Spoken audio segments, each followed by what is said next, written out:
Assalamualaikum warahmatullahi wabarakatuh. Saya Tiara Nazila Safitri dari jurusan Teknologi Rekayasa Multimedia kelas 4204. Kali ini saya akan menjelaskan tentang panduan berolahraga yang benar. Nah, sebelum ke jenis-jenis olahraga apa saja, pertama saya ingin menjelaskan dulu tentang kapan sih waktu yang tepat untuk berolahraga. Waktu yang tepat untuk berolahraga pertama adalah di pagi hari. Kenapa di pagi hari? Karena olahraga di pagi hari itu bisa menambah energi kita. Jadi, pada saat kalian beraktivitas setelah berolahraga, kalian akan lebih produktif dan kalian akan lebih bersemangat. Lalu, ada juga nih penelitian bahwa baiknya olahraga pagi itu dilakukan di waktu kita belum sarapan. Zaman sekarang disebutnya fast workout. Dengan melakukan fast workout ini, menurut penelitian, kita dapat membakar 20% lebih banyak lemak. Contohnya seperti apa sih? Fast workout itu, kalian akan skip waktu sarapan kalian dan menggantikannya dengan olahraga. Lalu setelah olahraga selesai, kalian baru bisa sarapan. Tetapi ada beberapa orang yang jadinya lemas karena tidak bisa olahraga tanpa makan terlebih dahulu. Oke, sekarang aku bakal ngasih tahu beberapa makanan yang bisa kalian konsumsi dengan cepat dan gampang sebelum memulai olahraga. Yang pertama ada pisang, yogurt, dan semua jenis buah-buahan yang manis. Waktu yang tepat untuk berolahraga yang kedua adalah di sore hari. Karena pada saat itu kondisi tubuh kita sudah lumayan rileks. Kalau di pagi hari itu kan kondisi badan masih kaku karena masih baru bangun tidur. Nah, kalau sore badan kita sudah cukup lumayan banyak gerak. Waktu yang tepat untuk berolahraga pada sore hari sekitar pukul 4 sampai pukul 5 sore.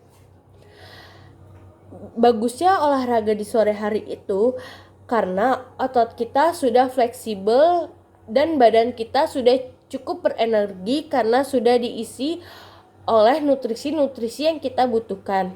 Benefit untuk kita berolahraga di sore hari adalah pada saat kita tidur malamnya itu akan terasa lebih nyenyak.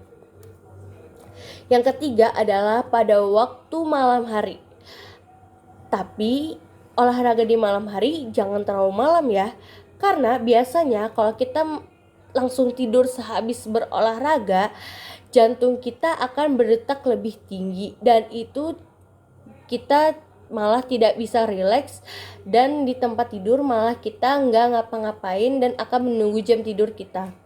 Tapi benefitnya untuk kita yang berolahraga pada malam hari, pertumbuhan otot kita cukup maksimal karena seperti yang kita ketahui, pertumbuhan otot itu berlangsung pada saat kita tidur.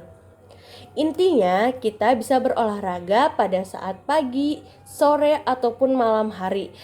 Yang paling penting adalah konsistensi. Karena kalau kalian gak konsistensi, sekeras apapun kalian berolahraga, kalian tidak akan mendapatkan benefitnya. Yang kedua, sebelum menjelaskan tentang jenis-jenis olahraga, saya akan menjelaskan keuntungan olahraga atau beraktivitas lebih banyak dulu. Jadi keuntungan kita sering berolahraga atau beraktivitas fisik lebih banyak itu yang pertama adalah rendahnya resiko kematian, resiko penyakit jantung, resiko penyakit metabolik, resiko kanker usus dan payudara, serta resiko depresi.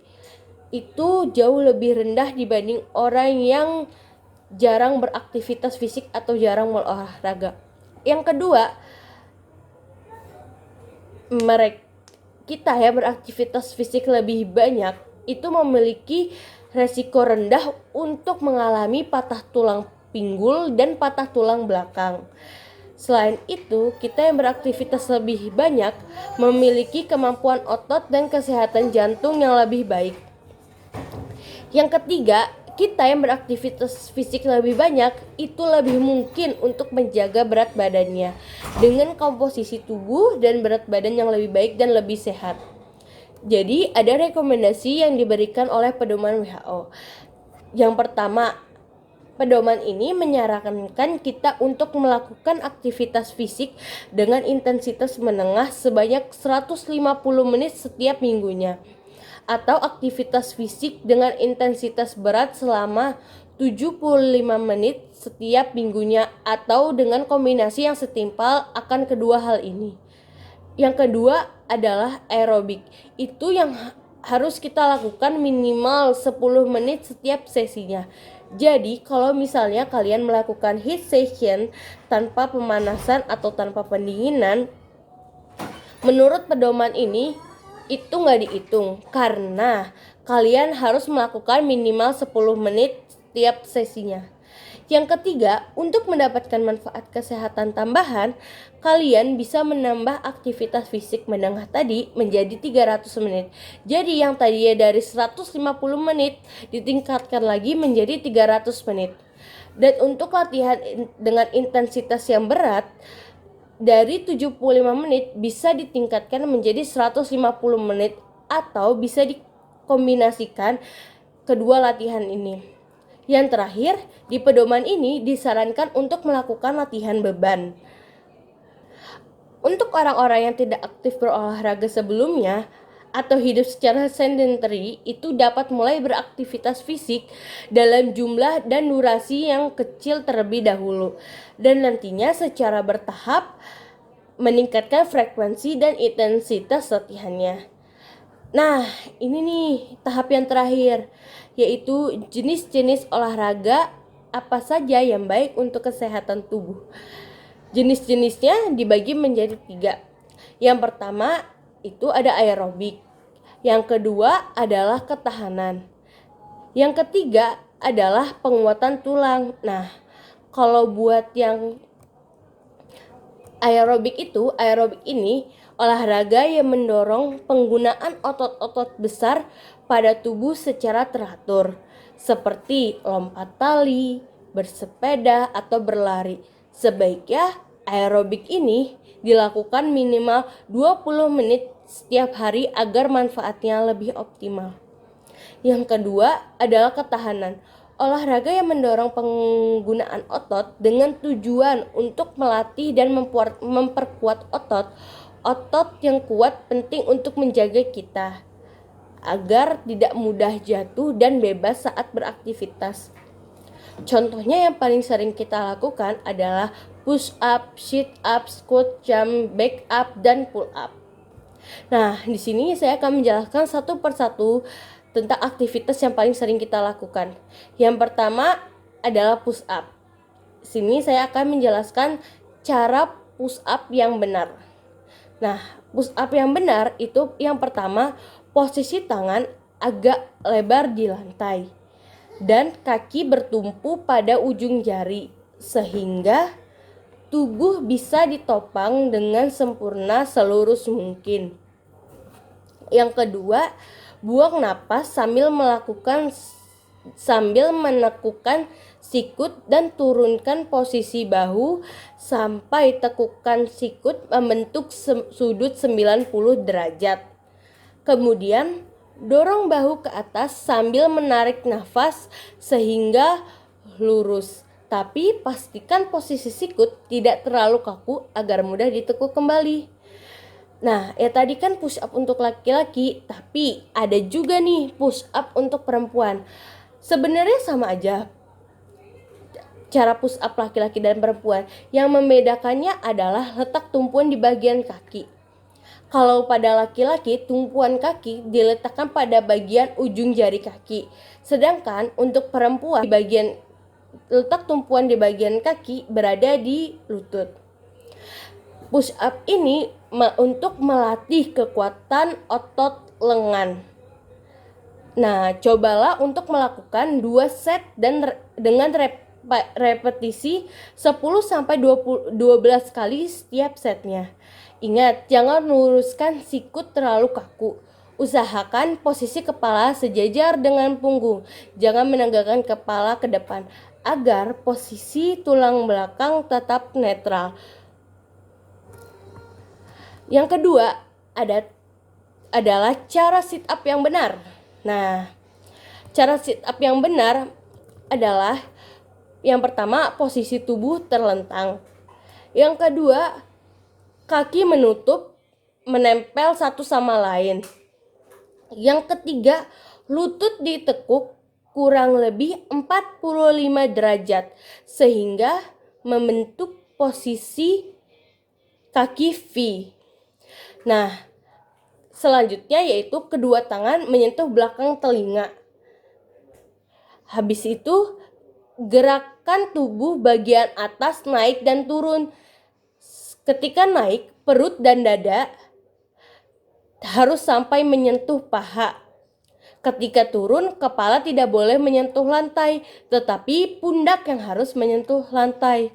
Posisi tangan, jari-jari tangan tetap harus menempel di samping telinga.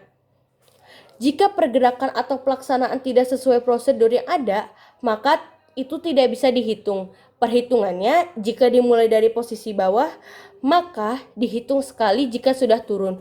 Begitu juga sebaliknya, jika dimulai dari atas, maka dihitung satu jika berada di posisi atas lagi. Sit up ini untuk melatih kekuatan otot perut. Yang ketiga, itu ada squat jump. Squat jump itu cara-caranya itu yang pertama, berdiri dengan kaki dibuka lebar. Kedua tangan diletakkan di belakang kepala dengan siku menghadap keluar. Yang ketiga, tekuk lutut hingga paha sejajar dengan lantai. Selanjutnya, angkat tubuh dan loncat setinggi yang Anda bisa dengan mendorong ujung kaki ke lantai. Lalu mendaratlah secara bertahap dengan posisi jongkok. Lakukan berulang secara bertahap sesuai dengan kemampuan Anda. Squat jump ini untuk mengencangkan otot paha dan otot bokong. Yang keempat ada back up. Nah, back up ini caranya itu yang pertama, cara yang benar itu yang pertama posisi tubuh tidur tengkurap. Yang kedua posisi tubuh lurus. Yang ketiga kakinya juga lurus. Lalu posisi masing-masing tangan berada di samping menyentuh belakang kepala masing-masing. Kemudian gerakan tubuh bagian atas naik dan turun. Ketika naik, posisi tubuh harus naik maksimal. Perhitungannya yaitu dimulai dari posisi bawah, maka dihitung sekali jika sudah turun lagi. Back up ini untuk melatih kekuatan otot lengan. Yang kelima ada pull up. Nah, pull up ini caranya yang benar adalah pertama, siapkan sebuah pull up bar atau kalau tidak ada bisa menggunakan kusen pintu atau apapun yang bisa digunakan untuk menahan bobot badan kita. Yang kedua, pegang pull up bar atau kusen pintu tersebut dengan jarak pegangan antar tangan selebar bahu atau lebih. Yang selanjutnya, posisikan badan lurus dengan kaki ditekuk. Kemudian busungkan dada agar sendi pada bahu lebih leluasa bergerak. Selanjutnya, angkat badan hingga pull up bar setinggi dada misternya. Setinggi dada mister itu. Lalu turunkan secara perlahan dan ulangi tahap-tahap itu. Pull up ini bertujuan untuk mengencangkan otot. Nah, yang terakhir itu ada penguatan tulang. Penguatan tulang itu olahraga yang difokuskan untuk memberi beban pada tulang guna mendorong pertumbuhan dan perkembangan tulang yang kuat dan sehat. Karena itu sangat penting untuk mendukung pertumbuhan tulang sejak dini. Yang termasuk olahraga untuk penguatan tulang ini ada lompat tali, berlari, basket, atau tenis. Oke, mungkin itu saja dari saya. Sekian. Lebih kurangnya mohon maaf. Wassalamualaikum warahmatullahi wabarakatuh.